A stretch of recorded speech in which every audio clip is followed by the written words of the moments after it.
Bonjour à tous, aujourd'hui je reçois un invité que vous ne connaissez peut-être pas de nom mais dont vous connaissez forcément le journal si vous saviez déjà lire à la fin des années 90. Ce titre mythique de la presse informatique aux articles sans concession et plein d'humour a été pour moi une source d'inspiration incroyable. Et tel un nautile issu du fond des âges, il continue encore aujourd'hui d'alerter, d'informer, de divertir les bidouilleurs et autres geeks que nous sommes. Et je suis de très bonne humeur comme vous pouvez l'entendre car j'ai la chance aujourd'hui de recevoir son créateur et rédacteur en chef. Je m'appelle Corben et vous écoutez Parallèle.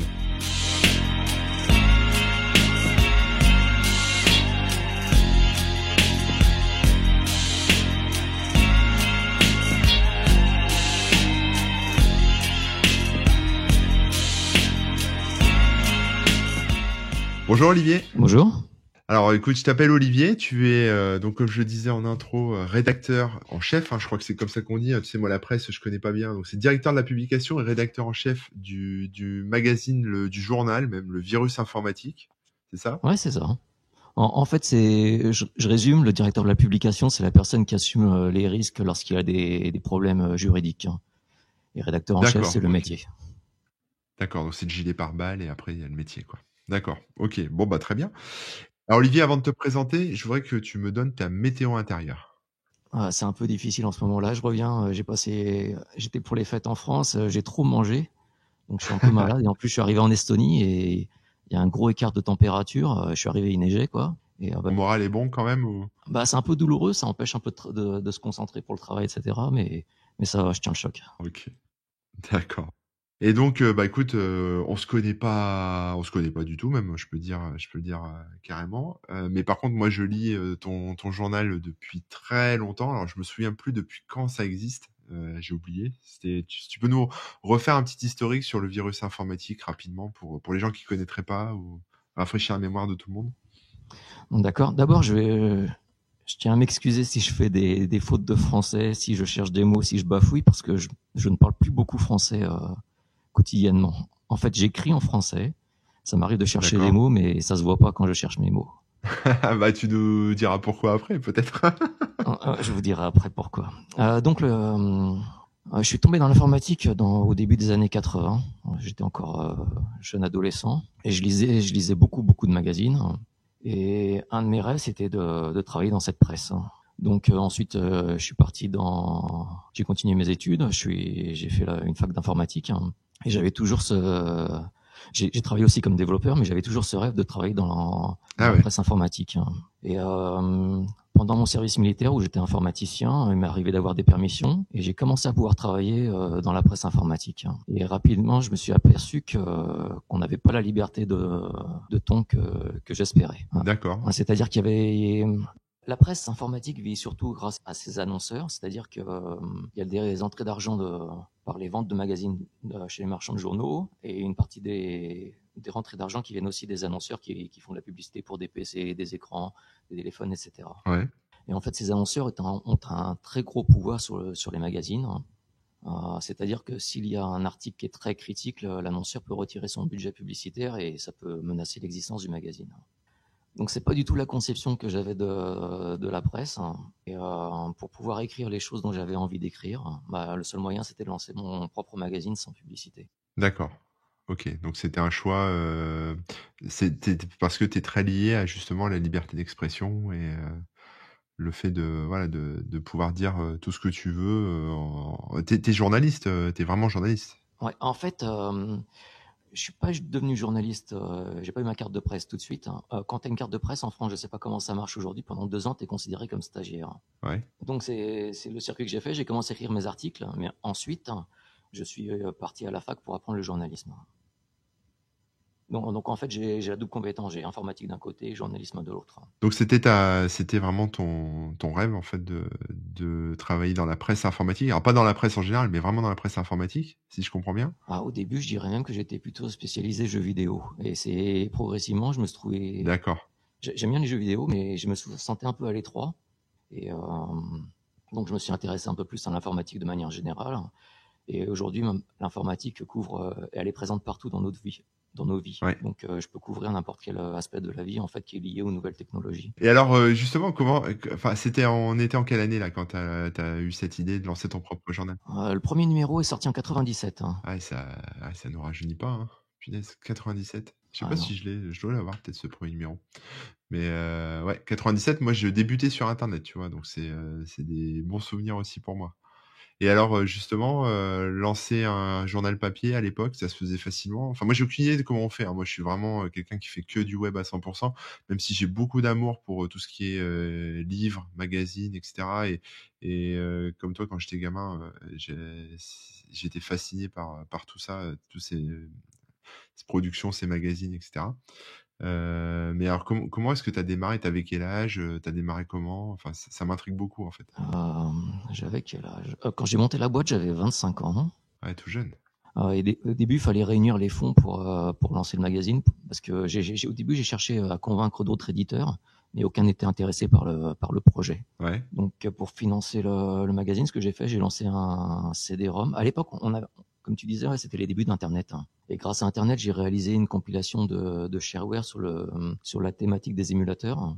Pour le consommateur, ça présente un intérêt, c'est que ça lui évitait des gros frais de téléchargement. Et donc, avec la vente de ce CD, j'ai pu réunir assez d'argent pour payer l'imprimeur pour le premier numéro. D'accord, ouais. Mais les choses n'étaient pas réglées encore parce que la plupart des imprimeurs n'étaient pas intéressés par le magazine, même si je payais cash, hein. Finalement, on a réussi à trouver un imprimeur qui était OK, et donc ça s'est fait comme ça. Mais comme tu me disais, t'as aucune idée de comment créer un magazine, et moi à l'époque, eh ben, c'était pareil, je savais pas du tout. D'accord. Ce que j'ai fait, j'ai contacté des journalistes dont j'aimais bien les articles, hein, c'est-à-dire des gens qui étaient un peu plus expérimentés que moi. Donc je lisais les articles dans les années 80.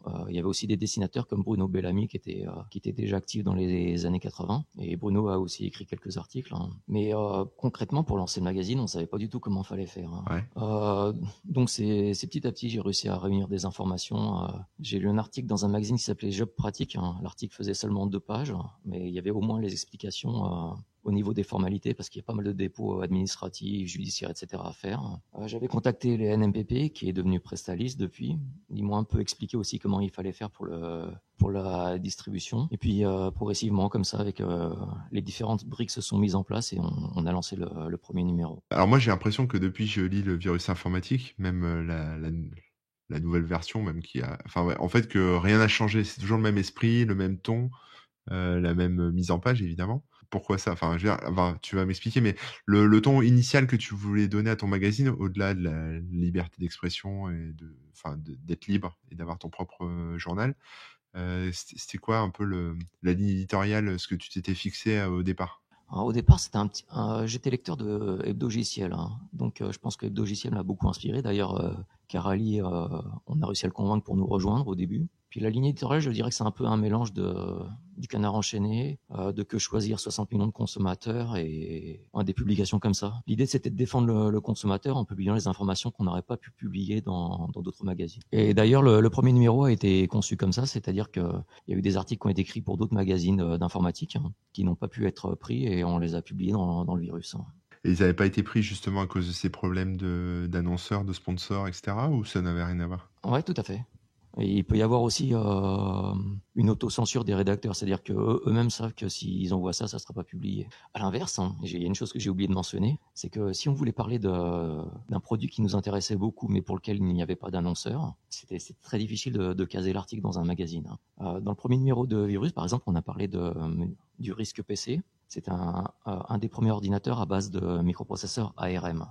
Et personne n'y croyait à ce moment-là, donc c'était très difficile d'en parler. Ouais. C'était un peu pareil pour Linux. On était fervent supporters de Linux depuis le début, et le reste de la presse était plutôt sur Windows. Ouais, je me souviens de ça aussi.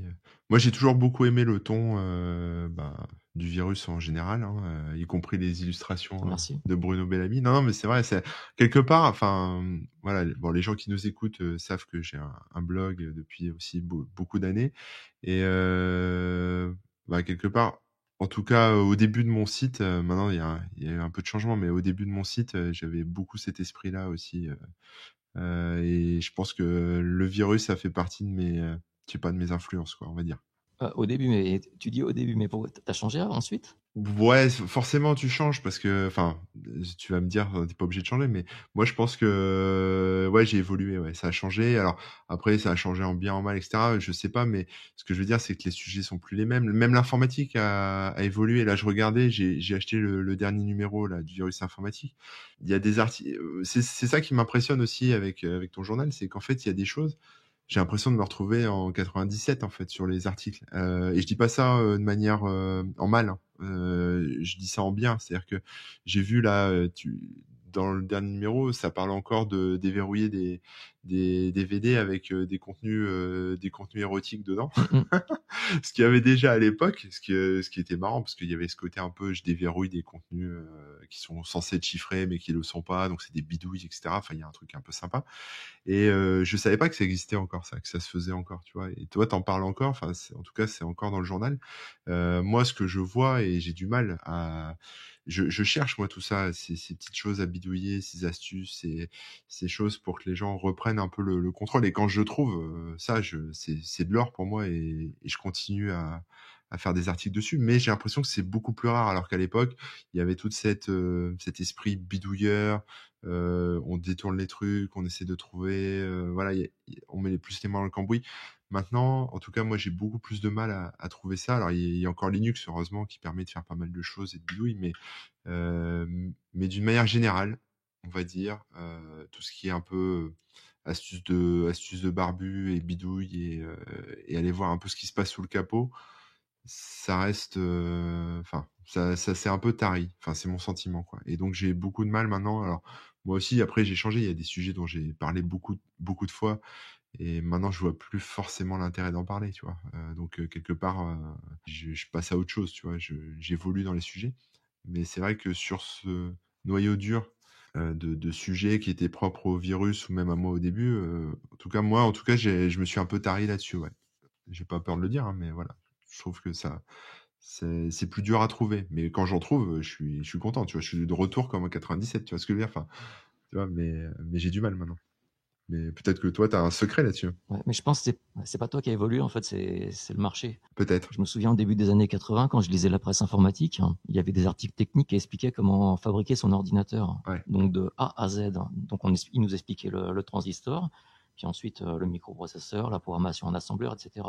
Et c'était possible de tout comprendre de A à Z.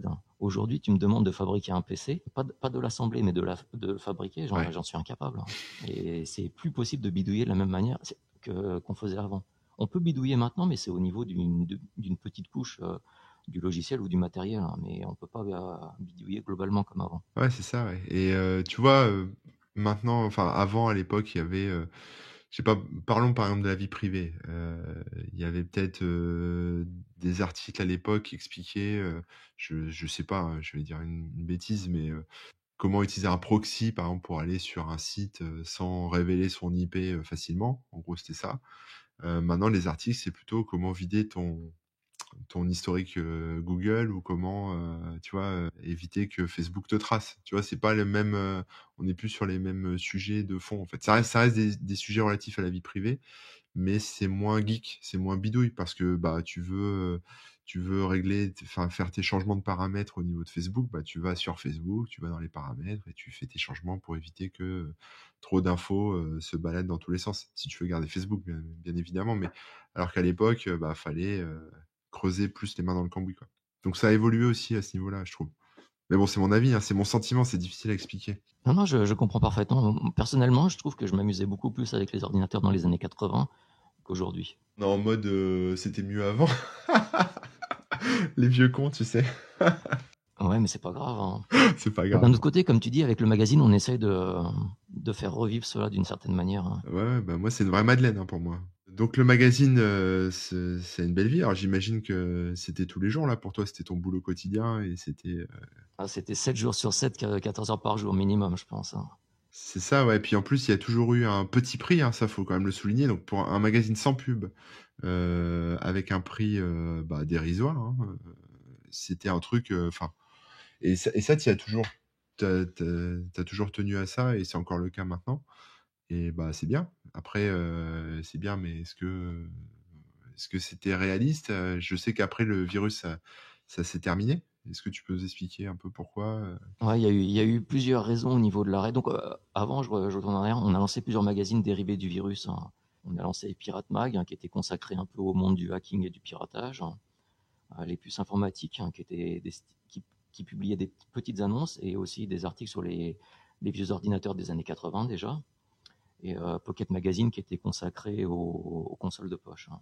Et donc au début des années 2000, on a eu pas mal de problèmes administratifs, etc., notamment sur Pirate Mag, hein. C'est-à-dire que la commission paritaire des publications et agences de presse, qui dépendait à l'époque du Premier ministre, nous avait reproché de faire de l'incitation au piratage et à d'autres délits. Et en fait, c'était pas du tout le cas. C'est-à-dire que, par exemple, on avait démontré techniquement qu'il y avait une faille de sécurité, même plusieurs failles de sécurité dans la carte vitale, et l'administration n'a pas du tout apprécié. Et bien sûr, notre article, l'objectif n'était pas d'inciter tout le monde à pirater la carte vitale, mais de montrer aux gens qu'il y avait un problème et qu'il fallait le corriger. Et tu donnais des détails sur la procédure ou pas? On donnait les détails, mais en fait, c'était comme si que tu présentais une photocopie d'une carte vitale papier, d'une carte de sécurité sociale sur papier à un médecin. Ça aurait eu la même valeur, en fait, hein. D'accord. Donc, il faut vraiment que le médecin soit complice, hein, pour que ça puisse passer. Donc ouais, donc tu as eu des ennuis à ce niveau-là avec, c'était avec la justice en fait, c'est ça? Ouais, c'était avec l'administration, mais pour régler le problème avec l'administration, il fallait passer par la case justice. On est parti au Conseil d'État, et le problème, c'est qu'au Conseil d'État, avant le Conseil d'État, j'ai jamais eu les documents administratifs, hein, où c'est expliqué ce qu'on nous reprochait. Donc, quand tu sais pas de quoi t'es accusé, tu peux pas te défendre. Et du coup, bah, on a perdu. Ah super. D'accord. OK, donc du coup, tu as dû ça c'était sur Pirate Mag ou c'était sur tous les magazines? Ah, c'était sur Pirate Mag. Sur Virus, on a eu un autre problème, c'est qu'on a eu des retards de publication. Parce que comme tu t'en doutes, faire un magazine sans publicité à l'intérieur qui est vendu pas cher, ça suppose qu'on n'a pas tous les moyens dont on voudrait. Et du coup, on a eu des retards de publication et ils ont été sanctionnés. Ah d'accord, il y a des sanctions quand tu es en retard dans ta publication, c'est pas toi qui décides quoi, tu es sanctionné? Ouais, t'es sanctionné. La loi, c'est que t'as 4 magazines t'as le droit à 4 numéros de magazine par an. Et si tu sors pas les 4 magazines, t'es sanctionné. Ah waouh, d'accord, je savais pas ça. OK. Et je te donne un exemple, c'est arrivé au moment où il y a eu le rédacteur en chef qui a eu un accident. Il était tombé d'une mezzanine, il n'a pas été disponible pendant quelques temps, et quand tu as un des cadres du magazine qui est indisponible, forcément ça entraîne des retards. Et même des choses comme ça n'a pas intéressé l'administration. D'accord. La loi, c'est la loi. Ouais. D'accord, OK, donc du coup enfin, du coup, tu as mis, ta société en arrêt? Ouais, j'ai arrêté la société. Ensuite, des rédacteurs avaient déjà quitté la France, ils étaient partis dans différents pays. Ah ouais. La Belgique, la Suisse, le Japon, etc.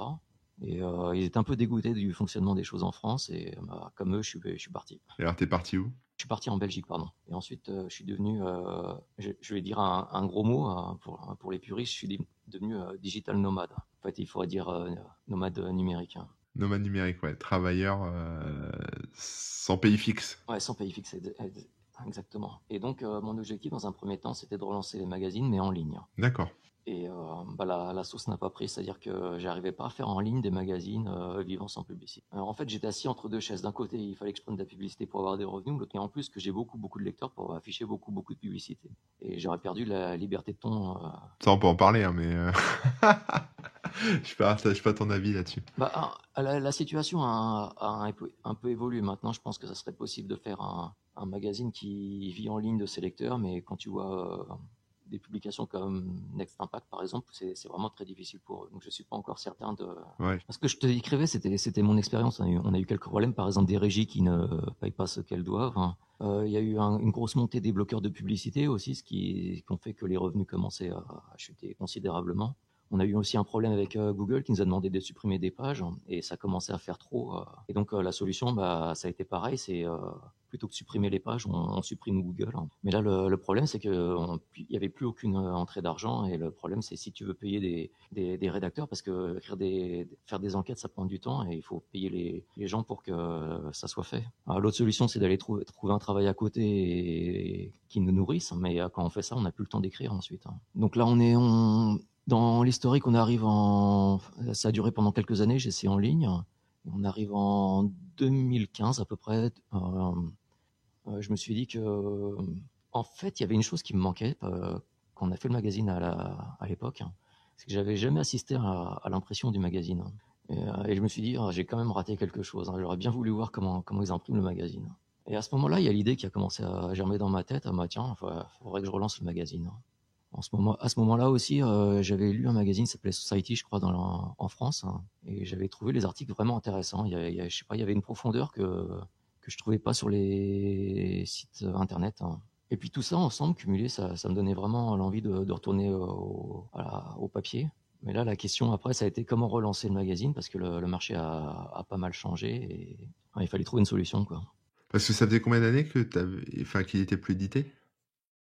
Ça doit faire une quinzaine d'années à peu près. Ouais, ça c'est ça, ouais, 15 ans, ouais. Donc ouais, relancer un magazine après 15 ans, c'est un défi. Bah, le marché a complètement vu, le nombre de kiosques s'est cassé la figure, les frais d'impression ont explosé, les frais de distribution ont monté aussi, surtout que Prestalis va pas trop bien, quoi. Et c'est là que je cherchais des idées pour réduire les coûts de fonctionnement. Et une des idées, ça a été de monter la société en Estonie. Donc l'avantage de l'Estonie par rapport à une société en France, c'est qu'en France, quand je travaillais un mois, j'ai l'impression que 2 semaines, c'était consacré à l'administratif, la comptabilité, etc.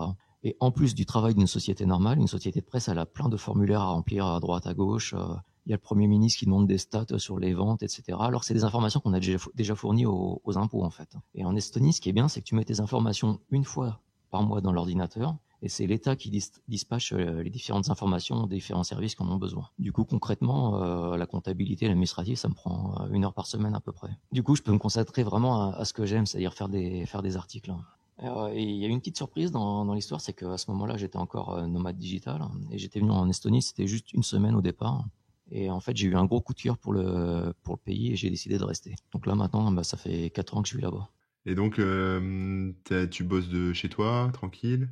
Vous êtes tous dispatchés ou t'as des bureaux et maintenant vous êtes plusieurs là-bas? Ah non, les bureaux, même en France, on les avait abandonnés à un moment parce que ça faisait trop cher Ouais. par rapport aux entrées d'argent. Mais là, c'est toujours le même principe. En fait, c'est que on a des personnes un peu partout dans le monde et je sais pas où ils sont, je m'en fiche un peu. Et on travaille comme ça, en fait, hein. Oui. Du coup, maintenant, on a même des personnes qui parlent pas du tout français dans l'équipe, hein. Et le fait que je vive en Estonie où on parle pas français, le fait que j'ai des collègues qui sont pas français non plus, qui parlent pas français, bah, du coup, je parle très peu français. Et donc tu parles estonien maintenant, t'as appris l'estonien? En fait, quand tu es européen, l'Estonie, c'est l'Europe en fait qui t'offre des cours d'estonien, mais c'est vraiment trop dur comme langue. Ah ouais, ouais. Ça ressemble à rien. Par contre, il y a une chance, c'est que en Estonie, on peut tout faire en anglais quasiment. Il y a des cas où je peux pas parler anglais dans la rue, avec des personnes âgées notamment qui parlent pas anglais, mais dans ce cas-là, il y a une solution, c'est de passer au russe, hein. D'accord, Donc je vais dire 90% de mon temps, je parle en anglais, 10% en russe. d'accord. Ouais, on va dire 1% en estonien. D'accord. Le russe, tu connaissais déjà ou t'as appris un peu sur le tas? En fait, j'avais fait du russe déjà à l'école en France. Ma famille vient de Russie, donc ça aide déjà un peu. Ok. Et quand j'étais nomade digital, j'ai passé quelques mois en Russie aussi. Donc du coup, quand je suis venu en Estonie, ça m'a pas fait un choc culturel, hein. Ça risque de choquer un peu des Estoniens, mais je me sentais un peu à la maison déjà quand je suis arrivé ici, parce qu'il y a beaucoup de gens qui parlent russe, hein. Et alors le virus, quand tu l'as relancé là, avec ta team de choc, comment ça s'est passé l'accueil là? Ça redémarrait fort, tout le monde s'est souvenu de vous et a replongé dedans? Ça, je sais pas trop en fait, hein. Moi, ce que je sais, c'est que le magazine est toujours là 4 ans après. Et dans le contexte actuel, c'est vraiment une chance, hein. Ouais.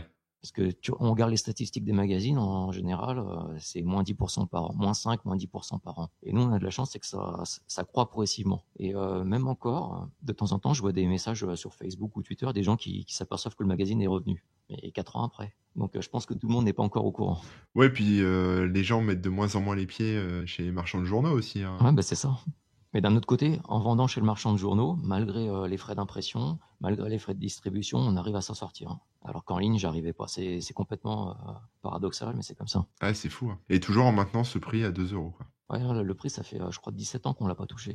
Mais là, la solution, c'est en partie l'Estonie, parce que du coup, en frais administratifs, il y a quasiment rien. Beaucoup de gens pensent que l'Estonie, c'est un paradis fiscal, que l'impôt sur les sociétés, c'est de 0%, etc. Mais c'est totalement faux. Faut pas croire ce que vous lisez sur les sites internet, hein. Ça marche comment alors, en résumé? En résumé, l'impôt sur les sociétés est de 20%. 20%, d'accord. En France, pour une société comme la nôtre, je pense que ça serait 15%, quelque chose comme ça.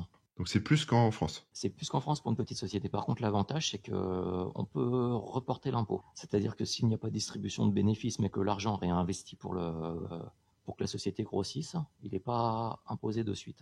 C'est vachement bien parce que du coup, ça permet de faire de développer sa société sans galérer parce qu'en France, lancer une boîte, déjà, c'est dur. En plus, la maintenir à flot, c'est dur aussi parce que faut payer l'URSSAF et compagnie. Et il y a plein de boîtes qui coulent juste parce qu'il faut payer les impôts et ils n'ont pas fait de rentrée juste avant, quoi.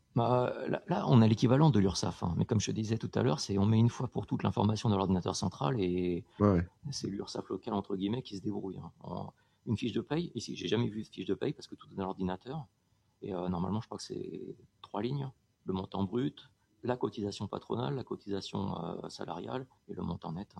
Donc il y a une simplification à ce niveau-là. Par contre, au niveau du montant des cotisations, je pense qu'on est autour de 50% à peu près. Donc il n'y a pas une grande différence avec la France, je pense. Par contre, c'est vrai qu'au niveau de l'impôt, le fait que l'impôt sur le bénéfice soit reporté dans le temps, ça permet à de nombreuses startups de commencer dans le pays. Et c'est pas pour rien que je pense que plein de sociétés comme TransferWise, Bolt, Skype ont été montées et ont du succès depuis l'Estonie.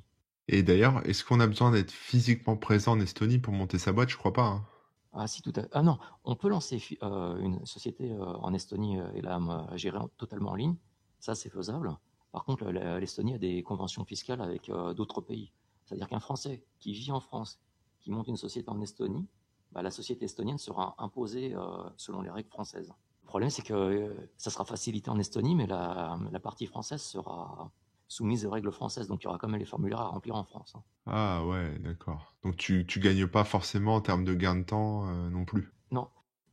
L'Estonie a lancé quelque chose qui s'appelle l'e-résidence, qui permet notamment de monter une société à distance comme ça. Ça présente un intérêt, ça, pour une personne, par exemple, qui vit dans un paradis fiscal ou qui est nomade digital. Et pour un Français, non, il n'y aurait pas d'avantage. Je vais te poser une question, c'est peut-être indiscret, t'es pas obligé d'y répondre, mais pendant la pause du virus informatique, tu faisais quoi? Bah, en fait, il y a pas eu de pause. J'ai continué en ligne, hein. Ouais, il y Mais a pas vraiment pas eu de pause. Je pensais que tu avais fait une pause, après lancé en ligne et après relancé en papier. non, non, non, non. En fait, il y a certains moments, c'était vraiment difficile, donc j'ai eu d'autres emplois à côté, mais c'était vraiment annexe, Ouais. hein. En fait, c'était juste pour j'ai essayé de limiter au maximum les emplois annexes pour pouvoir me consacrer au virus et aux autres magazines, hein. Donc, par exemple, notamment, j'ai donné des cours dans des écoles d'ingénieurs, des choses comme ça. Tu nous as parlé un peu de ta vision de la presse actuellement, mais d'une manière plus générale, que ce soit en termes de vie privée ou nouvelles techno, ta vision en fait de maintenant, de ce qui se passe, de tes centres d'intérêt, de comment tu vois que ça évolue, c'est un peu quoi là-dessus? Ouais, je veux dire, c'est un cauchemar. C'est un cauchemar, c'est vrai? Ouais, non, parce qu'au début, il y avait un livre qui s'appelait 1984, et tu avais un peu un Big Brother qui espionnait un peu tout le monde. Et là, en ce moment, tu as des affaires qui explosent de tous les côtés, tu as l'impression que tu es espionné de tous les côtés en même temps. C'est pas une personne qui t'espionne, t'as plein de sociétés partout sur la planète qui t'espionnent en fait. Et je pense que c'est un cauchemar parce que c'est de pire en pire. Ouais, ouais, alors moi c'est mon sentiment aussi. Après, moi ce que je me souviens, c'était au moment des révélations de Edward Snowden. Ce dont je me souviens, c'est que bah, des gens comme toi ou même comme moi, on gueulait entre guillemets déjà sur ça bien avant qu'on apprenne l'existence d'Edward Snowden. Et moi, en tout cas, tout le monde me disait genre mais arrête, t'as fumé la moquette, on n'a rien à cacher, on s'en fout. Enfin, tu vois, c'était genre ouais.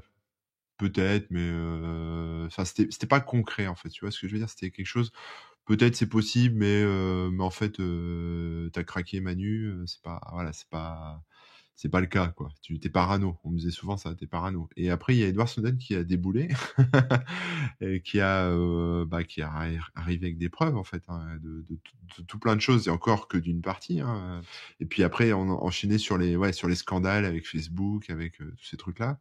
Et là, quelque part, j'ai l'impression que c'est devenu plus concret pour monsieur, madame, tout le monde, pour les gens. Et maintenant, même les informaticiens qui me disaient t'as craqué, maintenant, bah, s'inquiètent de leur historique, de ce qu'ils font, de tout ça, quoi. T'as senti ça un peu comme ça? Est-ce que t'as senti un peu ce côté je prêche dans le désert et puis d'un coup, en fait, tout le monde est au courant et c'est une réalité? Je suis mesuré là-dessus. En fait, c'est pas si nouveau que ça parce qu'en 90, autour de 97, hein, il y avait déjà l'affaire Échelon avec les mails qui étaient espionnés sur Internet, etc. Ouais? Et même déjà avant ça, il y avait Promis, dont on parle dans le numéro de pirate dont on a parlé tout à l'heure. Ouais. Ça fait depuis les années 70 à peu près que ça. Donc je résume en 2 mots. En fait, au départ, Promis, c'était un logiciel qui permettait de relier les ordinateurs de justice aux États-Unis et qui permettait de faire une recherche pour savoir quel juge a traité quelle affaire, quel policier, quels étaient les prévenus, etc. À l'époque, les ordinateurs n'étaient pas connectés et ça permettait de retrouver plus facilement des informations. Et ce logiciel ensuite a été modifié par les services secrets américains et il a été offert dans des ordinateurs piégés à d'autres pays. Donc ça permettait aux États-Unis d'espionner d'autres pays avec un cheval de Troie en fait. Et à l'époque, déjà quand on parlait de ça, les gens disaient tu prêches dans le vide, etc. Et il y a quand même eu des procès autour de cette affaire qui ont confirmé que ça s'était bien déroulé. Oui, non, je dis pas que ça n'existait pas en fait. Ce que je veux dire, c'est que Ouais. ce genre de choses, ça visait des gouvernements, ça visait des diplomates. Non, ça visait pas les gouvernements parce que c'était les fichiers de la population qui étaient ciblés comme ça. Ah, d'accord, ok. Il y a eu, par exemple, aussi des organismes qui servaient à faire de la compensation, c'est-à-dire que tous les transferts bancaires, ils passaient par des ordinateurs qui étaient piégés de cette façon-là. Donc même toi, si tu faisais un virement à l'étranger, par exemple, tu étais potentiellement touché. Et ce que je veux dire, en fait, c'est l'histoire se répète seulement. Et même aujourd'hui, il y a encore des gens qui continuent de dire ah, ça me concerne pas, c'est pas mon problème, j'ai rien à cacher. Mais ce que ces personnes n'ont pas compris, c'est par exemple, je donne un exemple imaginaire. Imagine qu'il y a une fuite dans un système informatique qui concerne les données médicales. Bah, c'est une mine d'or pour des assurances parce que elles peuvent savoir que telle personne ou telle personne a déjà eu telle maladie dans le passé et du coup, bah, elles sont pas obligées de l'assurer. Donc ça peut vraiment toucher n'importe qui. Ah oui, totalement. Mais j'ai l'impression que tant que c'est pas concrètement dans la vie des gens, ça se manifeste pas physiquement, j'ai envie de dire, tu vois. Tant que ça leur sera pas arrivé personnellement de se faire jeter d'une assurance parce que l'assurance leur a dit, bah, j'ai vu que sur Twitter, tu t'as mis des photos ou sur Instagram, tu as mis des photos où tu mangeais des frites toute la journée. Donc on t'assure pas parce que tu manges trop gras, tu vois. Enfin, tu vois un peu ce que je veux dire. Ouais, tout à fait. Et de toute façon, enfin, voilà, c'est comme ça. Et puis, donc toi, tu penses que ça empire tout ça? Ou c'est juste parce que maintenant les gens sont plus informés, donc forcément, les affaires éclatent un peu plus? Non, non, ça empire et c'est à cause de la technologie en fait, hein. Parce que je te donne un exemple, il y a 30, je sais pas, il y a quelques dizaines d'années, à la sécurité sociale par exemple, tout était sur papier encore, hein. Donc une fuite de données, à la limite, ça concernait quelques pages, hein. Aujourd'hui, maintenant, tout est sur des serveurs informatiques, parfois qui sont mal configurés en plus, donc bah, c'est plus dangereux. Et alors, qu'est-ce qu'on peut faire? T'as des idées? Bah, il faut déjà sensibiliser les gens pour pas qu'ils publient n'importe quoi sur les réseaux sociaux. Surtout que maintenant les impôts espionnent, hein. Faut le savoir. Je le dis aux gens qui nous écoutent maintenant. Attention, ça a été acté que si vous étalez trop votre niveau de vie et que si ça colle pas avec ce que vous payez comme impôt, voilà, le Trésor public peut jeter un petit œil et venir après fouiller un peu plus dans vos comptes, quoi. Donc, faut le savoir. Là, je vais relativiser ton information. Maintenant, ce qu'ils peuvent faire, c'est de la pêche au gros. C'est-à-dire qu'avoir des outils qui font de l'intelligence artificielle et qui vont piocher des informations. Oui, ça va encore plus loin, ouais. Mais c'était déjà possible pour eux, par exemple, s'ils suspectaient quelqu'un d'avoir fraudé le fisc, d'aller sur une page Facebook, de voir qu'il était pris en photo dans une Ferrari et de lui demander des comptes par rapport à la Ferrari, par exemple. C'était déjà possible avant, ça. Oui, ça, ils le faisaient, mais de manière anecdotique. Et maintenant, c'est comme tu dis, de la pêche au gros. Donc, c'est des logiciels qui vont brasser de la data H24, quoi. Et l'autre problème, c'est qu'on n'a pas, personnellement, j'ai pas forcément confiance dans les logiciels qui vont piocher des données. Parce que je suppose que tu es programmeur comme moi et tu sais que des fois il y a des bugs. Ouais, Des fois, je sais pas, tu programmes un réseau neuronal et il se passe des effets de bord que tu n'as pas prévus. c'est vrai. On verra bien, écoute, où est-ce que ça nous mène.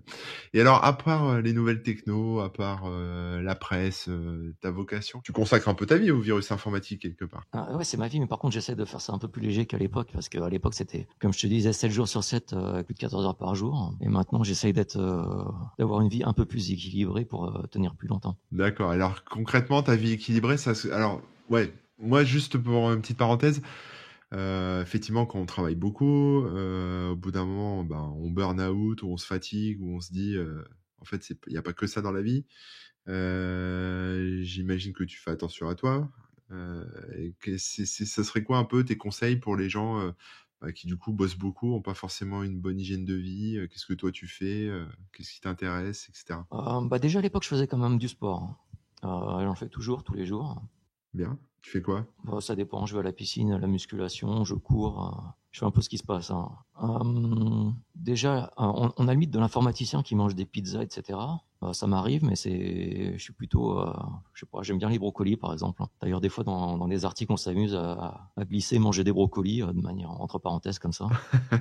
Donc, à ce niveau-là, j'aurais pas trop de conseils à. J'ai pas eu d'évolution à ce niveau-là. Par contre, c'est vrai qu'il faut faire attention au burn-out, hein. Et aujourd'hui, je pense qu'on a trop d'informations qui tombent.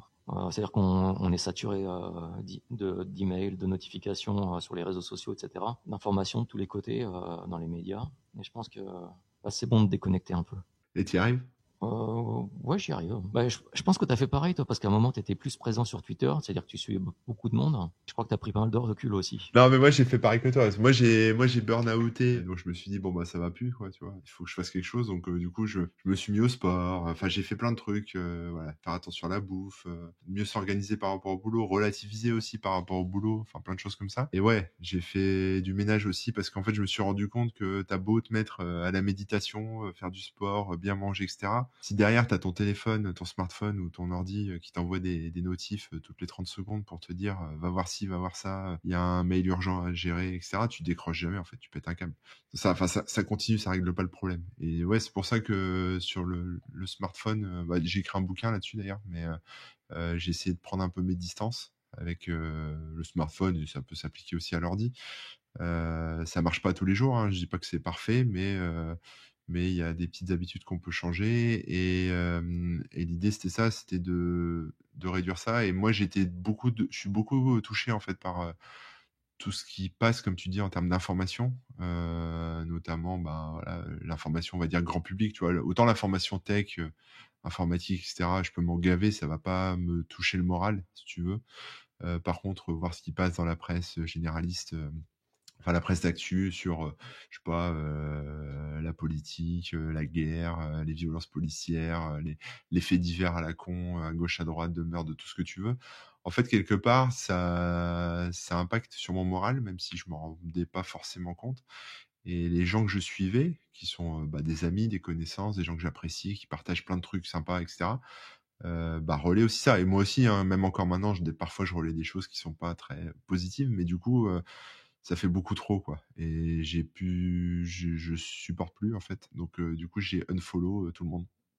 Voilà, donc, je suis passé de, je sais pas, je devais suivre 200 ou 400 personnes, un truc comme ça sur Twitter, et j'ai arrêté, quoi. Je suis à un compte ou deux, mais c'est que mes comptes à moi, quoi. C'est même pas, Twitter ne m'apprend rien, en fait. Je lis que mes notifications, un peu comme je lis ma boîte mail, quand les gens m'envoient des messages, quoi. Mais c'est tout. Je vais mixer deux sujets dont on a parlé, la vie privée et les notifications. En fait, j'ai pas de smartphone, hein. J'utilise toujours un vieux téléphone. Un Nokia? Le même genre, ouais.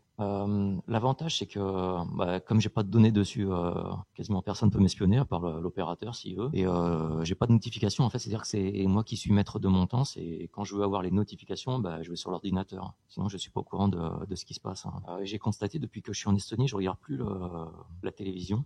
J'ai pas les chaînes d'actu style BFM, etc. J'essaye de pas rester connecté sur Twitter toute la journée non plus. Et du coup, j'évite. En fait, c'était une perte de temps et ça faisait rentrer de la négativité un peu, je trouve, dans ma vie. Donc, j'essaie de prendre du recul, d'être plus de créer quelque chose, hein. Et souvent sur Twitter, c'est beaucoup de bruit, des gens qui râlent, qui interprètent mal des choses, mais derrière, ça manque de réflexion. C'est un constat que je partage, hein, totalement. Ouais. Pendant les quelques années où on était en ligne, on publiait des articles tous les jours, hein. Je me suis aperçu qu'en fait, en faisant le virus tous les 3 mois, je prenais plus de plaisir à travailler sur mes articles, hein. J'avais plus de temps pour approfondir les choses, pour enquêter, etc. Donc c'est plus intéressant pour moi et c'est peut-être plus intéressant pour le lecteur. Ouais, je pense aussi, je suis d'accord. Enfin, de toute façon, faut revenir un peu à. Enfin, faut calmer le truc parce que. Enfin, moi, en tout cas, je suis comme toi, je suis pas fait pour suivre ce rythme. Mais en fait, moi, tout seul, je peux pas. Il n'y a pas assez de temps dans une journée pour parler de tous les sujets chauds, on va dire, d'actu fraîche qui tombent, quoi. C'est vrai que je pense que c'est intéressant, quelque part, effectivement, de plus se poser, prendre le temps, de prendre plus de plaisir, d'écrire, etc. Et puis, comme tu disais, la déconnexion, c'est pas mal. Et moi, là, je suis plus dans ce mood-là. En fait, l'année dernière, c'était plus essayer de comprendre un peu comment je marchais, etc. Et là, cette année, je suis plus dans une phase à me dire, je vais faire mes trucs, tu vois, phase un peu plus créative. Je fais mes trucs, je fais attention à moi et j'essaye de moins accorder d'importance à tout ce bruit autour et tout ce truc-là. Mais bon, on verra, hein. Après, c'est pas toujours parfait, mais je pense que c'est le bon mood, ouais, la bonne approche. Non, d'ailleurs, Donc t'as raison. t'as mis des morceaux de musique sur SoundCloud? Ouais. C'est les tiens? Ouais, c'est les miens. Ouais, non, j'ai bien aimé. Je crois que c'était le dernier, Saul Goodman ou quelque chose comme ça. J'ai oublié le titre, hein. Ouais, c'est ça. C'est ça, je l'ai appelé Saul Goodman. Ouais. Pourquoi tu lui as donné ce titre, hein? Bah, je sais pas, ça m'est passé par la tête, j'ai trouvé que ça collait bien, je sais pas. C'est venu comme ça. Non, mais t'as du talent. J'ai été surpris. Bah, ça fait que 3 mois, hein. J'ai commencé bah, justement, en fait, je voulais trouver autre chose que l'écrit parce que j'aime bien écrire, j'adore écrire, je pense que toi aussi. J'aime bien, j'ai pas toujours le temps d'écrire comme je voudrais. Des fois, effectivement, ça va plus vite enfin, j'ai pas assez de temps où je suis dérangé, etc. Donc, quand je me pose et vraiment je kiffe ce moment où j'écris, mais là, j'avais envie d'autre chose, j'avais envie d'un truc aussi créatif. Alors l'écriture, j'aime beaucoup, mais j'arrive pas à écrire des poèmes ou des chansons, tu vois. Enfin, sortir de la tech, tu vois, sortir un peu de tech, etc. Écrire des livres, bon, écrire des romans, je sais pas trop faire. J'ai essayé, mais j'arrive pas à trouver l'inspi. Et le côté musique, bah, j'avais jamais testé, donc je m'y suis mis, j'apprends beaucoup et encore maintenant. C'est un monde, c'est un univers que je découvre et c'est super intéressant. Et donc ouais, j'ai commencé à faire ça. Et là, la dernière que j'ai fait, que j'ai appelé Saul Goodman, je la trouve bien réussie. En fait, c'est la première fois que je suis content de ce que j'ai fait. Donc si tu veux, voilà. Il y a vraiment une amélioration par rapport au morceau que t'avais fait avant, hein. Ouais. Bon bah cool. Peut-être un coup de chance, on verra si j'arrive à reproduire l'exploit. Mais bon, voilà. Mais ouais, mais ça fait partie de toute cette démarche, en fait, tu vois, de ce que tu dis, un peu de prendre soin de soi, de ralentir, d'essayer de plus être créatif. Moi, j'ai un gros problème avec la créativité sur le net, notamment. C'est-à-dire que bah, je vais repartir en mode vieux con, hein, mais à l'époque, en 97, dans ces eaux-là, on était tous des créateurs sur Internet. Tu vois, il n'y a pas beaucoup de consommateurs en fait. Tout le monde faisait son site, tout le monde écrivait dans les forums, etc. Maintenant, on est sur un mode où quand les gens s'expriment, ils lâchent un like ou ils écrivent 3 merdes sur Facebook et ça va pas chercher plus loin. Mais il y a encore du monde, hein, qui font des choses, il y a encore des gens qui font des choses, mais je pense que par rapport à la masse, ça a beaucoup réduit en pourcentage, tu vois, ça a beaucoup réduit. Et les gens qui fabriquent des choses, qui montent des sites, qui créent des choses, des contenus, qui écrivent, qui font de la musique, font de la vidéo, etc., il y en a de moins en moins, quoi. Et ça s'appauvrit, en fait, quelque part. Enfin, c'est mon sentiment, hein. Peut-être tu devrais faire comme nous qui sommes retournés au papier, hein. Pour ta musique, tu devrais faire des cassettes audio, des vinyles, hein. Ouais, peut-être. Mais le papier, tu sais, quand j'étais gamin, je faisais du papier aussi, hein.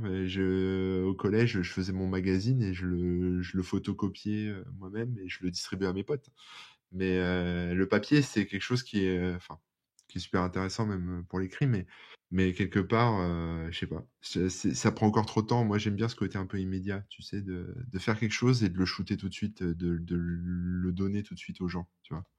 J'ai pas la patience, en fait, comme toi, de travailler pendant 3 mois sur un journal et puis de le faire imprimer et ensuite de le sortir. Ouais, c'est 3 mois pour un journal, mais des fois, il y a des enquêtes, elles prennent plusieurs années, Ouais, quoi. bah, ouais, encore plus, ouais.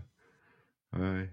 Ce que je peux reprocher à la presse informatique actuelle, alors toi, je te mets un peu à part parce que c'est tes propres enquêtes, etc. Mais globalement, moi, quand tu vas acheter un magazine informatique lambda dans le commerce, enfin chez le buraliste, euh, Non, ça existe plus quasiment, ça.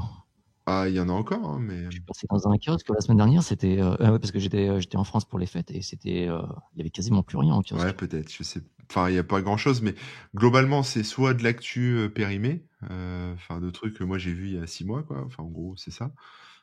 Soit des astuces qui sont pompées bah, sur des sites d'astuces comme le mien ou d'autres, hein. Soit des trucs que j'ai l'impression d'avoir déjà lu la même chose depuis des années, tu vois. Enfin, mais après, voilà, je pense que les gens y trouvent encore leur compte, puisque ça doit encore se vendre. Mais je sais pas. Ou sinon, c'est comme je te disais, c'est les annonceurs qui font vivre le magazine. Ouais, c'est possible. C'est possible. Je voudrais savoir, Olivier, du coup, comment tu fais toi pour t'informer, que ce soit à titre personnel ou même dans le cadre pour trouver des sujets pour le virus informatique. Comment est-ce que tu procèdes, comment est-ce que tu fonctionnes pour t'informer en termes de news tech, de sujets tech? Bah, je lis forcément ce qu'écrivent nos concurrents. Même aussi si j'aime pas trop, je suis obligé de passer du temps sur Twitter pour voir les sujets qui émergent. Et à côté de ça, il y a des lecteurs qui nous font remonter des informations qu'on qu'on n'aurait pas pu avoir autrement. D'accord, mais tu t'informes plus sur de la presse américaine, globale au niveau monde, plus française? Alors la presse française, je lis plus trop. Je lis la presse globalement dans le monde. D'accord. Je voudrais savoir, est-ce que tu aurais une recommandation de site, de livre, de musique, de choses à recommander aux gens qui nous écoutent? Ça fait pas longtemps que je me suis mis à lire et à regarder des films, etc. Mais il y a quelque chose qui m'a vraiment plu, c'est la série télévisée Breaking Bad. J'adore la façon dont c'est filmé, les placements de la caméra et les scénarios aussi. Ouais, elle est énorme cette série. Pour moi, c'est la meilleure série. Et j'en ai vu plein aussi, mais Breaking Bad, c'est la seule que j'ai regardée 2 fois et Je touche pas à la drogue, hein, donc je sais pas les sensations que t'as, mais pour moi à chaque fois quand je vois un épisode, je manque de ma dose. Après, je sais pas si s'il y a une journée qui passe et que j'ai pas vu le nouvel épisode. et tu l'as fini ou? Oui, je l'ai fini finalement, mais elle m'a transformé en drogué cette série. Ouais, non, mais vraiment, excellente série. Pour moi, chaque épisode est un chef-d'œuvre. Enfin, t'as raison, même au niveau visuel, c'est magnifique. Le scénario, à chaque fois, t'es tenu en haleine. Ouais, non, vraiment, il y a quelque chose avec cette série. Mais tout le monde sera pas d'accord avec ça. Il y a beaucoup de partisans de Game of Thrones. Mais moi, je suis plus. J'ai jamais accroché, j'ai vu un épisode et j'ai pas accroché, je suis vraiment désolé, je vais me faire allumer. Chacun son truc, hein. Mais ouais, pour moi, Breaking Bad, c'est une des meilleures aussi. Bon, bonne reco, donc Breaking Bad. Si vous l'avez pas encore vu. Et du coup, je comprends mieux le titre de ta musique sur SoundCloud. Ouais. Mais je te dis, ça m'a popé comme ça dans la tête, je sais pas pourquoi. Je me suis dit, quel titre je vais pouvoir trouver? Et puis, je sais pas, c'est ce nom qui m'est apparu dans la tête, donc comme j'avais pas envie de trop chercher, j'ai mis ça. Voilà. Je saurais pas te dire. J'ai pas d'explication. Mais quelque part, ça colle bien avec, je sais pas, avec l'ambiance, avec le niveau du mec et avec l'esprit du mec. Je sais pas.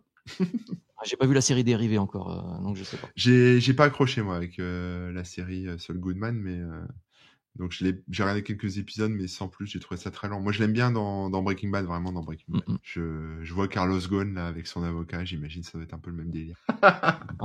L'affaire de Carlos Ghosn, je pense qu'elle va être intéressante au niveau informatique justement. Ah ouais? Parce qu'au début, il s'est fait attraper parce qu'il n'avait pas chiffré les informations dans son PC. Donc c'est une affaire qu'on va suivre au-delà de la façon dont il s'est échappé du Japon. Bon, on verra ça. Affaire à suivre. Bon, en tout cas, merci beaucoup d'avoir bien voulu te prêter au jeu et participer à ce podcast. C'était super sympa. Merci à toi. J'ai pas souvenir de t'avoir déjà lu ou entendu t'exprimer hors du virus informatique. Donc, je sais pas si tu as déjà fait des interviews, des choses comme ça ailleurs. Si, je suis déjà passé à la télé, à la radio, etc. Mais c'était il y a plus de 20 ans et j'ai arrêté en fait. D'accord. En fait, maintenant, je suis en Estonie, je suis loin de tout, je suis dans mon monde, je suis au calme. C'est parfait, mais c'est ça qu'il faut. Mais ta proposition était sympa. Merci beaucoup. Et alors, si les gens veulent te retrouver en ligne ou ailleurs, où est-ce qu'ils doivent aller chercher, regarder? Si les gens veulent me retrouver, je pense que le plus simple, c'est dans le magazine Le Virus Informatique. On publie un peu sur le site internet, acbm.com, mais il y a vraiment très peu de contenu par rapport au magazine. Okay. Et Twitter un peu? On publie un peu sur Twitter, mais je déconseille Twitter en général. D'accord, ok. Non, mais je veux dire, tu écris pas sur Twitter des choses genre. Si, en ce moment, c'est moi qui ai écrit sur Twitter. C'est sur le site acbm_com. D'accord, ok, ça marche. Bon, écoute, merci beaucoup et puis à bientôt. À bientôt, merci, au revoir. Quant à moi, cher auditeur, écoutez, j'espère que ça vous a plu. Merci encore Olivier. Et puis je vous dis à très bientôt, dans quelques semaines, pour un nouvel épisode de Parallèle. Allez, ciao!